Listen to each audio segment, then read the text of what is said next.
Okay, alright. Nkwanirizaako eyakatwegattako essaawa eno oli ku mukutu ogumanyiddwa nga WOLOKOSO extra no stress mu UG nga YouTube channel yaffe tusinziira Kampala Uganda. Omwezi ogw'omunaana guno ndi wasannyu okutegeeza nti ebintu bingi birungi byerere byogenda okubanga omanya era nga okuva mu njuyi ez'enjawulo. Mu mwezi guno nkusuubiza okuleetera ow'ekitiibwa mu by'ebitiibwa Honorable Minister Nadduli tugenda kuba tunyumya naye era still mu mwezi guno ogw'omunaana tugenda kubanga tukuleetera omuyimbi amanyiddwa nga Leila Kayondo. Still omwezi guno ogw'omunaana tujja kubeera n'omuyimbi amanyiddwa nga Pastor Wilson Bugembe Musumba Stroke muyimbi. Omwezi guno gwennyini ogw'omunaana nkusuubiza okuleetera omuzannyi wa katemba amanyiddwa nga Tata Sam era nga omwezi guno gwennyini ogw'omunaana nkusuubiza era okuleetera omuzannyi wa comedy amanyiddwa nga Ibanda Hussein abasinga gumumanyi nga Swengere okuva mu Swengere family. So awono nenkugamba nti WOLOKOSO extra no stress mu UG nyweza omusipi tusimbudde. Olunaku olwaleero nga sinatandika njagala kugaba ka salute oba salutation eri abantu bano wammanga. Njagala kukoona ku mukulu amanyiddwa nga Hamis ng'oli awo mu America. Hamis ono wane Kampala be bannyini Vibes Production ey'omukulu Gerard Luyima. Then nkoone ku mukulu amanyiddwa nga Bash Ada nga ono wa Ghetto Kids naye nga oli mu America awo ne French Montana ne Wiz Khalifa mulina tour gye muliko ya almost 25 days. This time round tandikidde mu style ya kutumira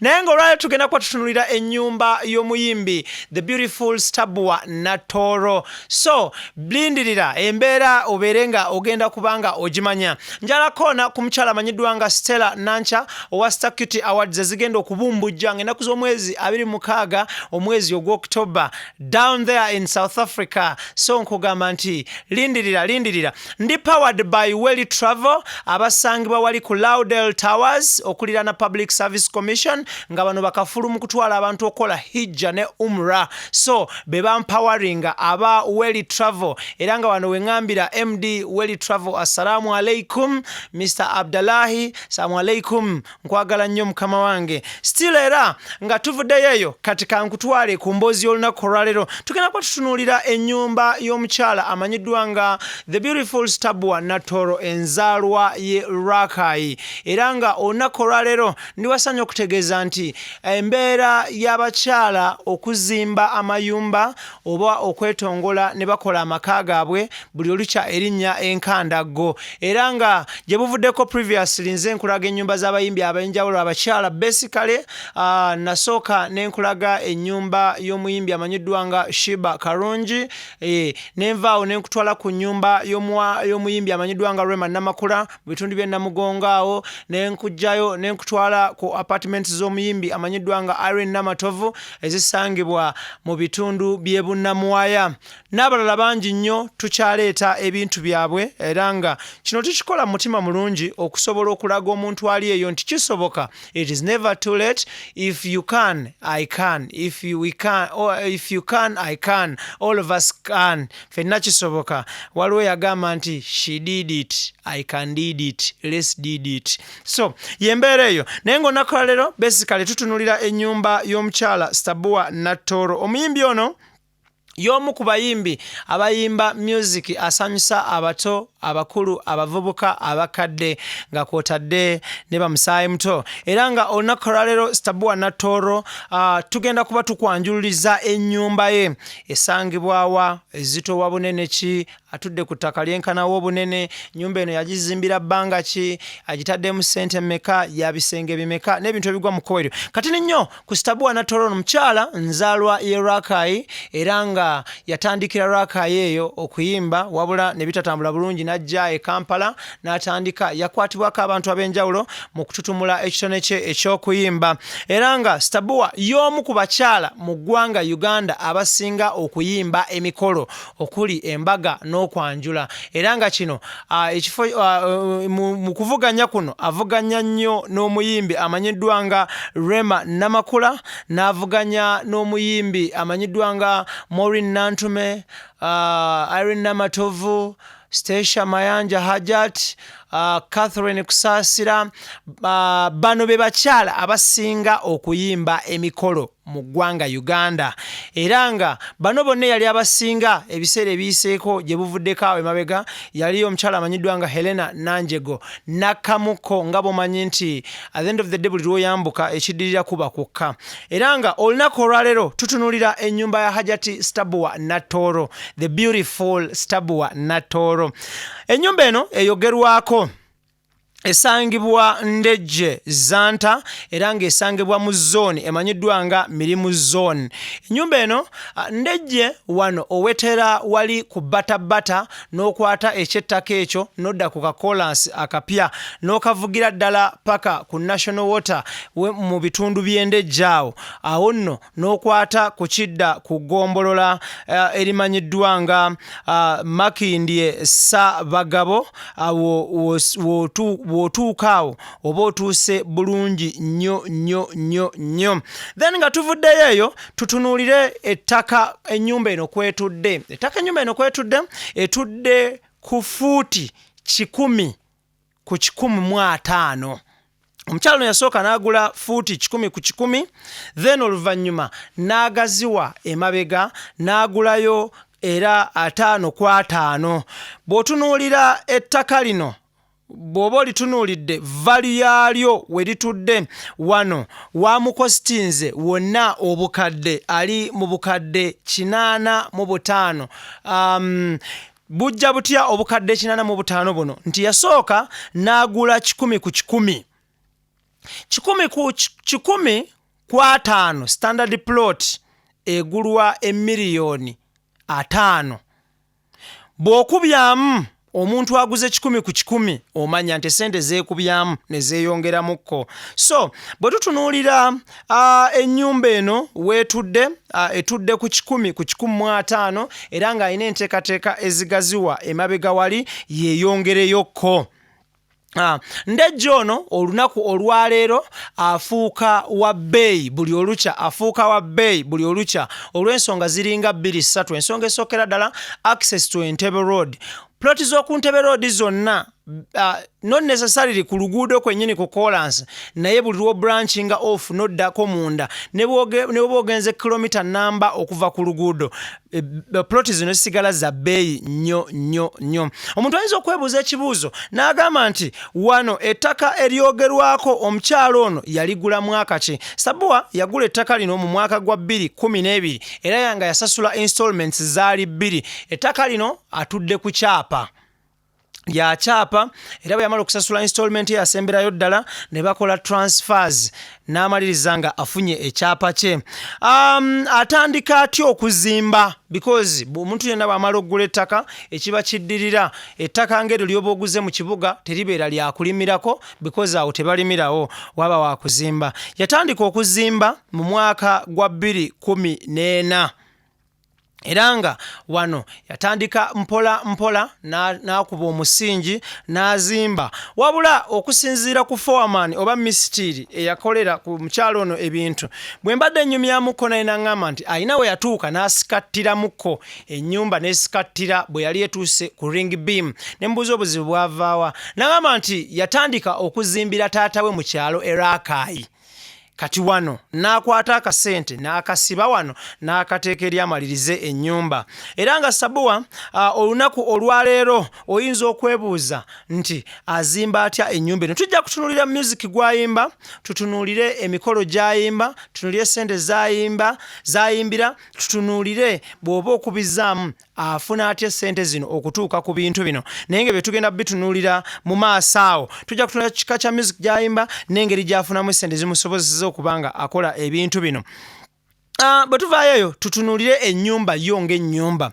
Ennyumba eno eyogerwako ya bisenge 6 ebisulwamu ng'oggyeko eddiiro ne dining. wadde ekyennaku ekiriwo olumu tubala dining ne ddiiro ne tubiyita bisenge. Mwana wattu nno tebibeera bisenge, ekiyitibwa ekisenge ze rooms ezisulwamu, era ng'ennyumba eno ya bisenge 6 ebyekutte awamu. Ebisenge 5 bino by'abaana be, abaana be abalenzi n'abawala, nga kwotadde n'abagenyi. Then ekisenge eky'omukaaga ye master bedroom, ekikye nga ye bwana mukulu nnyinimu. Era nga bwe tuvaayo eyo njagala tutunuulire ennyumba eno, tutunuulire dining ne sitting room. Yakola dining ne sitting room, era nga bw'ogitunuulira nga bw'oli mu kulaba ebifaananyi ebyo, entebe ezo ze yataddemu, ntebe za leather, then ne ka set wali aka dining bw'oba katunuulidde roughly ka dining yako kamalawo $1,400,000 n'obutundutundu obugwamu. Then bw'odda ku ntebe, entebe zino leather sobodde okuzituulamu n'enzifiiringa ng'omutto kyekyo malidaadi, era nga wano ngenza okubuuzabuuzaaka okunyigamu wano ku eBay okutunuulira entebe ezo zituukira ssente mmeka e Kampala. Mwana wattu ng'obukadde 10 n'omusobyo busobola okuggwaawo. Bukadde buno 10 n'omusobyo obwaguze entebe ezo z'oli mu kulaba essaawa eno. Ate kati nze naawe ali eyo muganda wange asookerwako tufuniramu ddala munnange n'ettaka eddene nnyo mu byalo eyo, tusobola okufunamu yiika eziwerera ddala mu byalo eyo. Then wano e Kampala tusobola okufunamu 150 nga tukutte ku lw'ebujuuko, ku ludda Emityana Jeza buloba munda eyo, bwe tudda ku lw'emukono ng'ovudde mukono awo n'okwata ku ludda e Kayunga, era tusobola okufunirawo ddala ploti yaffe 150. Ate eno ye ze yaguzeemu entebe. Then bwe tuvaayo eyo dining entebe dining n'entebe byonna, emmeeza n'entebe nkugambye bya $1,400,000. Then tutunuulire emmeeza eyo gy'oli mu kulaba wakati awo. Emmeeza eyo ngenze naye okukola ku Google search awo ng'obukadde 2.5 bugwa wali. Obukadde bwaffe buno 2.5 busobola okutandika ennyumba rooms 2, kisenge n'eddiiro, ng'emmanju ennyumba eno tefuluma. Bweyingira w'oyingiridde w'ofulumira. So miliyoni zaffe 2 zino zisobola ogizimba ne zigimala bulungi nnyo ng'ogiseresezza amabaati gano ameeru. Mwana wattu nno abagereesa ge bagamba nti ge gakwata enseenene, naye kyesitamanyi nti oba kituufu oba kugereesa bugereesa. Nga tuvuddeyo eyo njagala tutunuulire amadirisa n'enzigi, windows and doors mu lulimi olufuutifuuti. Omukyalo ono yateekako amadirisa mu luzungu ge bayita aga slide, sigana agaggulawo ne gadda ebweru n'ogazzaawo. Ago abantu bagenda bagadibya mpola mpola nga bw'omanyi enkulaakulana n'emirembe okukyuka. So yafuna amadirisa agamanyiddwa nga sliding, aga slide. Then n'oluggi luno yakola oluggi lwa ddabo, era nalwo slide lweggula emirundi 2, ne ludda ku kkono ne ludda ne ku ddyo. Era nga wano nawo nsobodde okufunamuko obudde obubuuza misitiiri nti okuggala ennyumba eno amadirisa gali ameka. Naŋŋamba nti mwana wattu amadirisa gaago gabale. Ngenza okubala amadirisa wonna omugatte nga galiko 9 ku nnyumba. Of course n'emiryango 2, ogw'emu maaso n'ogw'emmanju, naye ng'emiryango gino gya bbeeyi. Enzigi za bbeeyi ziri mu miryango gino.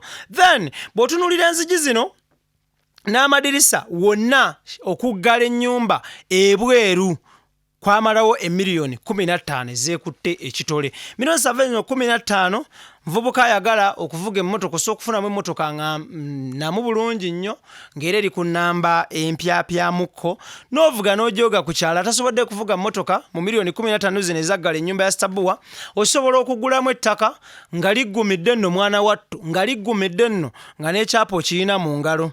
Then bwe tutunuulira munda rooms zino 6 ze nakugambye oba ebisenge 6 yabiggaza enzigi za mahogany.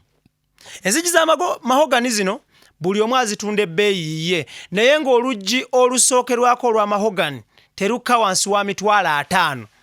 So olusiige ne lufaanana mahogany, naye mahogany mwennyini $50,000 n'okudda waggulu. So ze enzigi 6. Awo nno nnyambaako mwana wattu onkubizeemuko awo mpola mpola nga nange bwe neeyongerayokko. Nga tuvuddeyo eyo njagala tutunuulire omukyalo ono asereka atya ennyumba eno mu luzungu ky'oyinza okuyita roofing. Ennyumba eno yagiseresa amabaati g'oyinza okuyita akategula ak'ebbaati, si akategula ak'ettegula ery'ebbumba, naye akategula ak'ebbaati, akategula aka iron sheet, oba ke bayita super eco, oba ke bayita eco tile. Eyakava ku roofing erubowa ntwalaamuko taata awo nnyambe oba maama oba mwannyinaze omulungi ompabulemu, oba super eco oba eco tile. Akagere ndi sinnazimba, sinnaba kumanya nnyo kika kya bbaati lino, naye nga nnyinza ddi kunnyonnyola nti kategula. So amabaati wonna omugatte yateekako 150 gaggwawo olw'obugazi bw'ennyumba oba olw'obunene bw'ennyumba. Kati awo ojja okunnyamba onoonyereze ku roofing, ebbaati eryo lye ndi mu kugamba eryakategula limalawo buli munwe oba buli piisi eba ya ssente mmeka. Ate nga ye mu bigambo bye bwe mbadde njogera ne misitiri wa foreman eyakola contract y'okuzimba ennyumba eno, aŋŋambye nti baapima ne bagenda ne bakola special order erubowa ku roofing. Kumpi nnyo wano okuva newe yazimbye omukyala wano ndejje. Oluva wali ng'oli mu roundabout y'ezzana, oluva awo ng'okka mu kikko, eddako ebeera roofing awo lyokodde esseguku. Kumpi nnyo era bayiza n'okubeeza leeta amabaati ago baagimuwanga bonus company kubanga mangi nnyo. Thank you so much. Then nga tuvuddeyo tukkiridde, njagala tutunuulire design y'ennyumba. Yagikola n'agiteekako balcony, n'agiteekako shade, nga shade ya ero, ya nyukuta ero, eva wano nga bw'olaba ekifaananyi ekyo n'etambula neggukira wali mu nsonda wano w'oli mu kulaba. Yayawulawo ensonda eno yonna yagikola nga ya glasses. Eddiiro lye lirina ekibangirizi kinene fuuti ezisobera ddala mu 10 nga zonna zandabirwamu ensonda nnamba okuviira ddala waggulu nga bw'olabaawo okukkira ddala wansi. So n'akwata balukoni eyo oba shade n'agifuula ya nnyukuta ero ng'eviira ddala mu nsonda awo w'olaba n'eddeeri, era nga ero eyo ekolebwa teyazimbibwa mu mataffaali na musenyu, yazimbiddwa mu byuma oba baayokya ebyuma ne bakola frames ne bafiitingamu endabirwamu. Ntegeerekese. Then bw'otunuulira colors, yachuzinga kala eziblendinga n'embeera y'endejje. Ndejje ono yakagenda okukula okufuna ku kolansi mpolampola, naye ng'enfuufu ebadde nnyingi nnyo gye buvuddeko. So buli lw'oteekako kalanja ako, enfuufu buli lw'ekakuba omuntu talaba nnyo nfuufu. Bino nno baana battu munnanga abazimba mubirowoozeeko. Naffe nno abatannaba kuzimba tweteekateeka okubiteeka mu nkola singa nga tuba tutuuseeyo insha Allah. So mu mbeera eyo n'asigako langi etambula n'akafuufufuufu oba n'embeera y'endejje.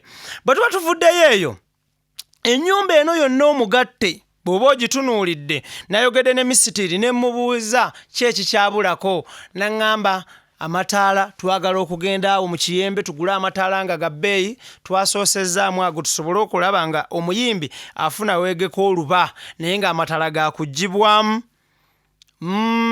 Ali mu kuleeta screen plasma zino zikagaabe kwanaalabiranga WOLOKOSO extra ne MC IBRAH wakuleeta sound agiteekemu ekuba obuyimba butitutulutu bobuyimba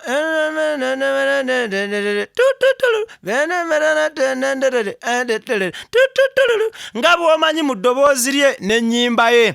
So eddiiro lino baŋŋambye likyabulamu ebintu bingi. Ayina ky'ateekateeka, agenda kukwata ekisenge kiramba akitte akifuule wall of fame. Kuno ateekeko ebifaananyi bya mikwano gye, teekeko ebifaananyi by'abakulembeze b'ennono omuli Ssaabasajja Kabaka, ateekeko ekifaananyi ky'omukulembeze w'eggwanga omulungi Yoweri Kaguta Museveni, then ateekeko ebifaananyi by'abayimbi banne agifuule kye bayita wall of fame mu ddiiro z'enteekateeka ze. Then bwe tuba tuvuddeyo eyo, ennyumba eno erimu ebinaabiro 3. Ekinaabiro ekisooka kiri mu kisenge kye nga nnyinimu. Ekinaabiro ekyokubiri kikwasaganya ebisenge bibiri. Ekinaabiro ekyokusatu ne kikwasaganya ebisenge bisatu. Mu kyo ennyumba erimu ebinaabiro bisatu munda. Bwe tutuuse ku nsonga y'amazzi, aŋŋambye nti nina tanka gye njagala okuleetera omukyalo ono nga ya mutwalo mulambo ogwalita ogw'amazzi Gentex gyali ngenda okugula gye bujja mu maaso awo. Ne mubuuza nti kaakati ku ky'amazzi akola atya. N'aŋŋamba National Water yamusikira amazzi era akolagana ali ku ga National Water.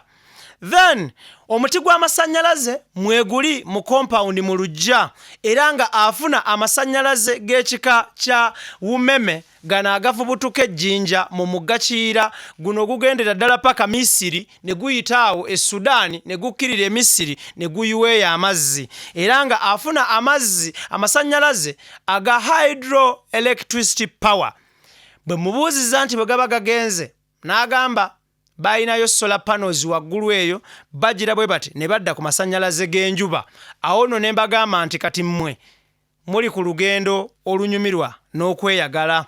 Bwe tuvuddeyo eyo tutunuulira ensonga y'okubeera nti parking weeri alina ekibangirizi wali waggulu mu muddo nga bw'ogulaba, n'abeera ne parking wano wansi awali pavers awa paving. So mwana wattu parking y'omukyalo ono wonna omugatte esobola okutwala emmotoka 5 ne ziggweramu bulungi mu kikomera. Bwe tuvaayo eyo tutunuulire gate. Ennaku zino abantu abazimba mu generation eno n'omulembe guno tebakyazimba ne bateekako gate zino ezigula ne ziggula ddabo eno nedda ku kona eri nedda ku ddyo. Bakozesa gate eza sliding. Gate ne bagivuga neva kuno neetuuka kuli nevaayo nedda neggalawo. So ye gate gye yateekako. Gate eyo bwe bate bagikusedde bayinza ogikusaba miliyoni 6 ezeekutta awamu 6 bate bakusedde nnyo era ng'okaabye nnyo n'onnyonnyola n'okunnyonnyola nti akasente kabuze gy'obeera gw'onnyonnyola takalaba nti ye kabuze. So ye gate eyo yakubako ekikomera kyemmanyi nti gye bujja alina okuteekako zino fensi zino sengenge amanyiddwa nga leza waya okutangira ababbi, okutangira abasalinkiriza, okutangira abayinza okuva kuno ne badde eri okuyisotya okwagala okugwa mu kikomera ng'omukyala yeewandikira obuyimba bw'obuwanvu obw'eddakiika 10. So yembeera eyo. Awo wennyini bwe nkujjayo eyo ne ntunuulira ennyumba eno yonna omuntu asobola okusinziira eyo n'agamba nti Ibra tubuulire ennyumba eyo yonna wonna omugatte omukyalo ono yakamumalako ssente mmeka wadde agereesa nti tennaggwa. Awo ne nkugamba nti miliyoni 2 eza Uganda nga zeekutte wamu naye nga teyazikuŋŋaanya lumu ze ziri ku nnyumba eyo. Ekitono ennyo miliyoni 2 eza Uganda ze ziri ku nnyumba eyo. Akasente kano kangi nnyo nga bw'okiwulira ng'okakutte wamu. Naye bw'oba osonda musoole omuganda agamba kamukamu gwe muganda. Essente ezo osobola okuziweza nga naawe tomanyi. Naye mwana wattu bazikutume nti leeta miliyoni 2 owaayo ebibumba n'owaayo ebiwoowoolo n'owaayo akataago sente ne zigaana okuwera n'amawuggwe. Naye nga tebaga nti sonda mpola mpola oziweza. So ennyumba eno weeyimiridde essaawa eno okusinziira ku misitiiri ne fowamaani abadde azimbira omukyalo n'ennyumba eno yankubye akaama n'aŋŋamba nti miliyoni 2 azirabawaawo nga zeekutte ekitole ku nnyumba eyo olw'ebigirimu. Ebibuuzo by'oyinza okwebuuza ku nnyumba eno, ekibuuzo ekisookera ddala nti Stabu wajjawa ssente ezo ku ndabika ye ne music gwayimba atayina international award. Oyo atalinnya Nyonyi genda Bungereza kubira mu America eyo wawa South Africa, Dubai, Turkey ajjawe ssente. Awo nno kati kankutwale ku kinyusi ky'essente. Ajjawa ssente era azikola atya era azifuna atya era zijja zitya ku nnyumba. Ensonga esookera ddala omukyalo ono ayimba music atategeerekeka wabula ye gwagamba nti ayimba music gwe bayita STABUA music oba STABUA NATOORO style. Yeyo style gy'owulira ng'akuba akagoma akagamba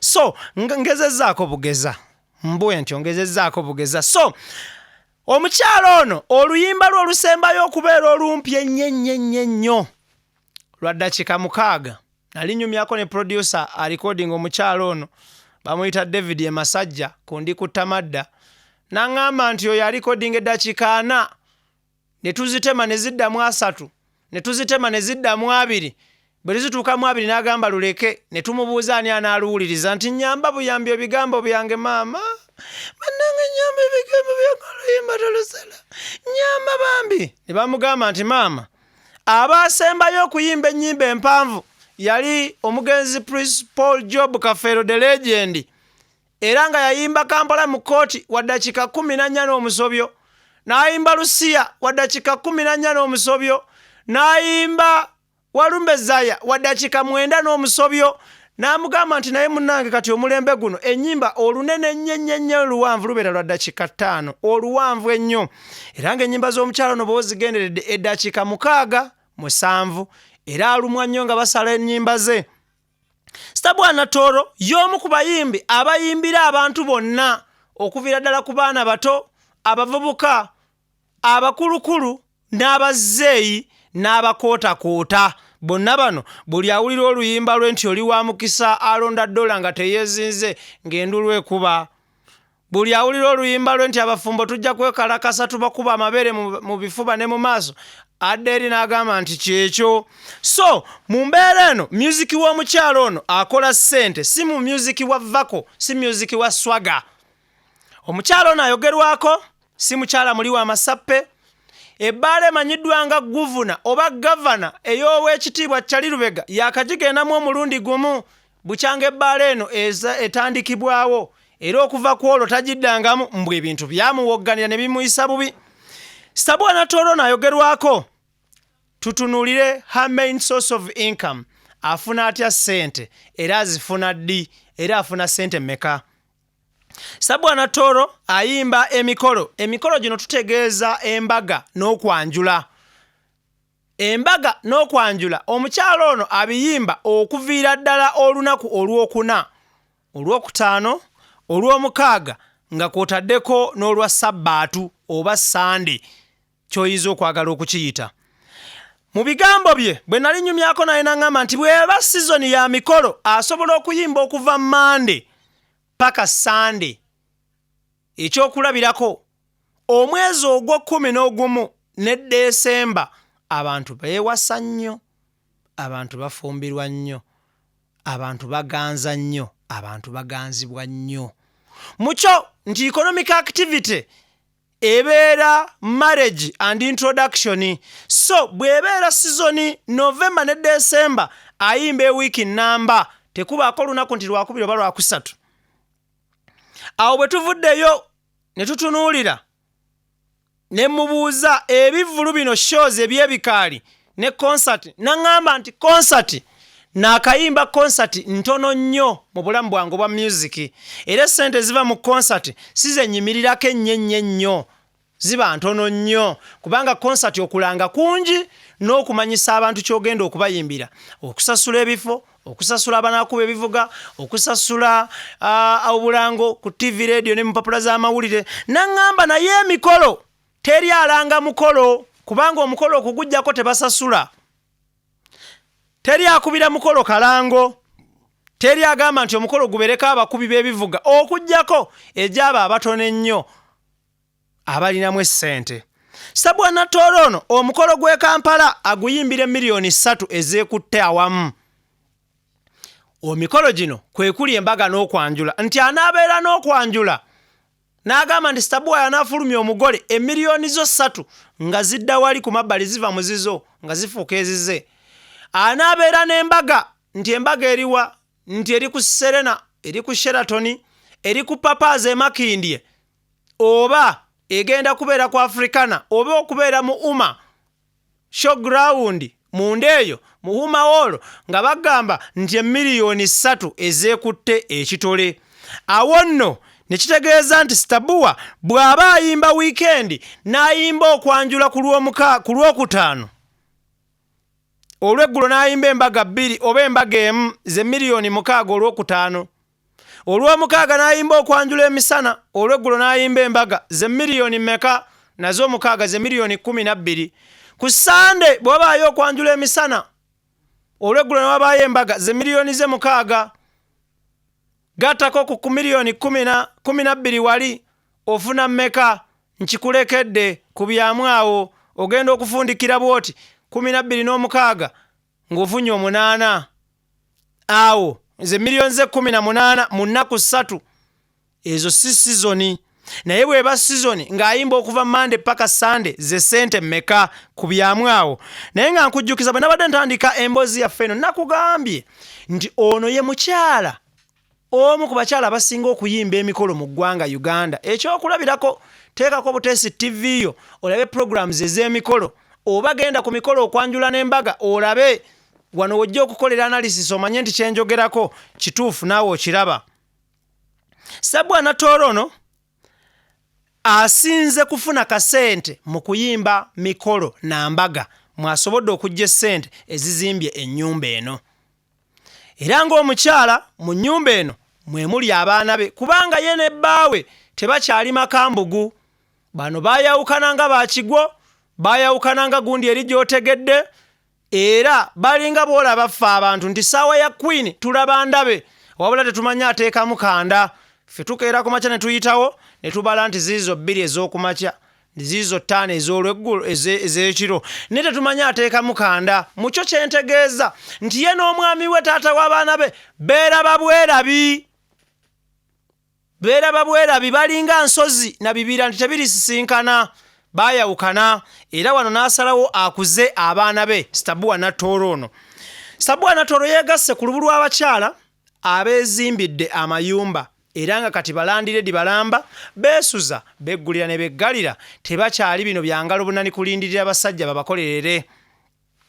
Omuganda agamba nti akezimbira tekaba kato, ate n'akataazimbe emmuli kaze bagajja bukiika.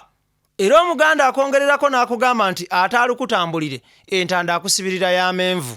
So mu mbeera eno ne tugamba STABUA NATOORO nti congratulations, yoga yoga yoga yoga yoga yoga. Tukyayongerera ddala okubaleetera ddala ebintu ebikalu eby'abatutumufu mu ggwanga Uganda. Nkolimira n'okunenya omuntu abeereeyo n'agamba lwaki mulaga ennyumba z'abantu bano. Tulaga ebintu by'abantu bano to inspire other people who are willing to be inspired. Bw'oba olirwe already inspired, thank you so much, wummula tugezeeko okuinspiringa abalala. Tovumirira, ekintu kino tukikola okuggyayo embeera abantu gye bayitamu nti STABUA ataasoma, STABUA atayina wadde ebbaluwa ey'essini ey'okuna, STABUA eyakoma mu primary, bwe bukeera ku makya ng'alina ennyumba etunula bw'etyo, then she's here to inspire the world. So gwanaalaba ennyumba eno toddeyo ate n'ogamba nti kweraga taata. Munnange nkusaba taata oba maama anaakomentinga nti kweraga okakkane owummuleko, weewummuze odde wali. Tunaakuddira ku ssaawayo entuufu. Nga mpunzika njagala okuyisaawo obubaka buno okwebaza abantu mwenna abalina ettaffaali lye mutadde ku music wa Uganda, omuli ba promoter abategesi b'ebivvulu, omuli abaana abatimba bbaana, omuli abaana abatimba ebipande, omuli abaana ababeera ku motoka ezo ezitambula eziyita abantu ze bayita drive, omuli badijja abasunsula omuziki, omuli abakozi ba radio aboogerera ennyimba, omuli abawandiika ku bayimbi nga muwandiika mu mpapula z'amawulire, omuli abakola ku TV nga mwogera ku bayimbi n'okuba muziki waabwe, omuli babbuloga nga simenye erinnya ab'enjawulo ababeera online ne mutandika okusaasaanya enjiri ennungi nga kwotadde n'abasaasaanya enjiri embi nti nammwe mugende mu maaso. Omuganda agamba muzirya temubula zitaawa. So nembeebaza abongedde ku industry ya Uganda. Era wano wennyini kantwala omukisa guno koona ku babbuloga bano wammanga, nja koona ku mukulu Henry Ndugwa Kakensa, nkone ku Rita Love Kagwa, nkone ku Bossa Bossa Live, nkone ku Trending Showbiz Uganda, nkone ku Mbu, nkone ku Moze Rhymes, nkone ku Hard General Rasta, nkone ku Sejjirinya Muhammad Live, n'abalala bangi nnyo temusobola kuggwayo mwe namba konyeeko. Then njagala kwebaza tiimu gye nkoze nayo mu lutabalo olunaku olwaleero. Njagala kwebaza omukulu amanyiddwa nga Muweesi abasinga gwe mmanyi nga Gaawa Challenger nga yakutte eddoboozi ly'olunaku olwaleero n'alisengejja. Mukulu Gaawa nkwebaza nnyo. Ku kamera kubaddeko abakugu babiri, kubaddeko omukulu Idris Lukwago nga kwotadde ne Mugoya Daniel. Ebifaananyi ne bitemebwa omukulu amanyiddwa nga Tone Sennabulya. Ate bino byonna ne bikuŋŋaanyizibwa n'okuwandiika bye njogedde byonna script writer ate producer omukulu Bugaali Maaso Kerementi Kizza. Muyita Bugaali Maaso kubanga ayina Gaalubindi. Kerementi Kizza laja upon yourself. Nga mpunzika njagala koona ku mikwano gyange gyonna abali e Bulaaya awo, abali mu America, abali mu Middle East, abali South Africa, abali mu Asia, abali mu Europe, abali South America, abali North America, abali e China, abali e Japan, abali mu Asia. Nti mwebale kuwagira Wolokoso Extra No Stress mu UG, mwebalire ddala temujjanga okwo. Ibra K Mukasa nteebwamu essente aba Weli Travel abasangibwa wali ku Laudel Towers nga bano bakafulu era bakakensa mu kutwala abantu okukola hijja ne umura. Beekwate genda ku Laudel Towers awo basangibwa ku mwaliro ogusooka olutuuka bwoti ng'ogamba njagala aba Weli Travel we basangibwa. Nsembyayo nga nkujjukiza nti ennaku z'omwezi 26 omwezi ogw'Oktoba e South Africa ekibanyi kyakugwa n'amenvu mu mpaka za Star Cutie Awards ezitegekebwa omukyala Stella Nancha. So mubeereyo muwagire, mubeereyo mujjumbire nga tututumula music wa Uganda. Ibra K Mukasa ge mannya gange kamba sibulire wano mbagambe ndi mubeere bulungi. Nsaba Allah abateeremu baraka, mwebale kunjagala, mwebale na kuwagira waka wa Wolokoso Extra No Stress Music. Abasiraamu assalamu alaikum. Baganda bange abakatuliki abalokole n'abakristaayo omukama abeere nammwe. Mubeere bulungi, mweraba.